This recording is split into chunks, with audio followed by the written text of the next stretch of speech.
summer days spent at the lake, but there's a good chance we'll be seeing the impact of all the salt we put down this winter. That's right. Researchers are concerned what all of that salt spread this season could mean for the environment down the line. Josh Spreiter's live along Lake Monona with more on how that water is being monitored by the experts. Good morning, Josh.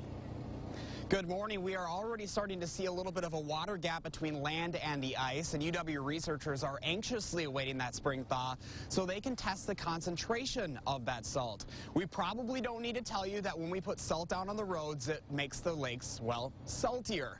Every year, Lake Mendota and other freshwater lakes are seeing rising concentrations of salt because of runoff from road salt.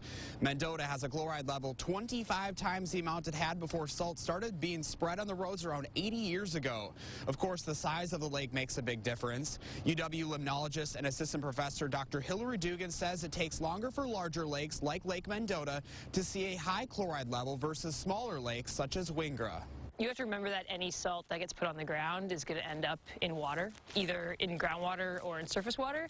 And so we're seeing two problems. One is our groundwater is getting saltier, and so that's a big problem for drinking water here in Madison. And then we also see the concentrations in our lakes going up. Dr. Dugan says state and local agencies are aware of the environmental threats of road salt on lakes and have been instrumental in implementing policy changes, hence why Madison usually doesn't salt the city streets, though this winter was a completely different story.